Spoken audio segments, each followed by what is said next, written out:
يسعد لي كل أوقاتكم يا رب حبايب قلبي ومتابعيني الغاليين من وين ما كنتوا عم بتتابعوني يا ميت أهلا وسهلا فيكم. إن شاء الله يا رب دايما تكونوا بصحة وعافية وبأحسن حال يا رب.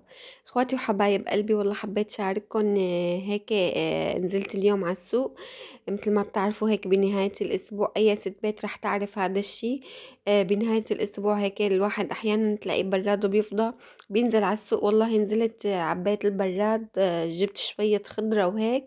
بقى بتعرفوا قبل ما نصفّي الخضرة بهالبرّاد لازم أول شي نعمل له هيك تنضيفة حلوة، ومشان تحطّي الخضرة على نضافة. حبّيت صور لكم هذا الروتين البرّاد، روتين تنضيف البرّاد. حبّيت شارككن هيك هذا الروتين حبايب قلبي، خلّي لي إياكم يا رب، منّه بتعطوني رأيكم ومنّه بنتشارك منّه كل واحد عنده فكرة بيقولها، كل واحد عنده مثلًا تعليق هيك حلو مثلًا نتشارك يعني منّه مندردش مع بعض ومنّه منتشارك الآراء حبايب قلبي، خلّي لي إياكم يا رب ويجبر بخاطركم. والله هو أنا البرّاد عندي نضيف يعني ما على لإنه على طول إيدي فيه، ما باتركه يتراكم فيه يعني أساس على طول هيك بانضفه وبامسحه. إيه والله مشان هيك ما أخد معي وقت ما شاء الله دغري مسحته وجهزته. مثل ما بتعرفوا هيك شايفين بلشت بقى حطيت أغلبية الخضرة حطيتهم بطباق بطشوط يعني، وحطيتهم بهالبراد هيك متل ما انتو شايفين. بتلاقي برادك نضيف ومرتب وعين الله حوله، إلك نفس تفتحي وتطلعي منه هيك وانتي عم بتشوفيه عم يلمع لمع ومرتب ومنظف وغير شكل. اي والله يا حبايب قلبي ما في احلى من الست الشاطرة اللي بتنظم بيتها وبتنظم دنيتها وترتب حياتها، تلاقي نفسيتها مرتاحة وغير شكل. الله يسعدكم جميعا يا رب ويعطي كل ست بيت هيك شاطرة، الله يعطيها الصحة والعافية يا رب، ويخلي لها عيلتها يا رب، ويخلي لكم عيلتكم حبايب قلبي، كل واحد الله يخلي له حبايبه وعيلته وأهله وناسه يا رب. حبايب قلبي لا تنسوا تعطوني رأيكم بالتعليقات.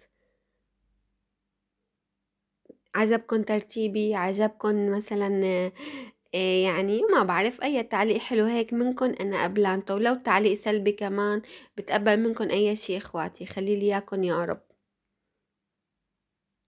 كل شي منكن حلو.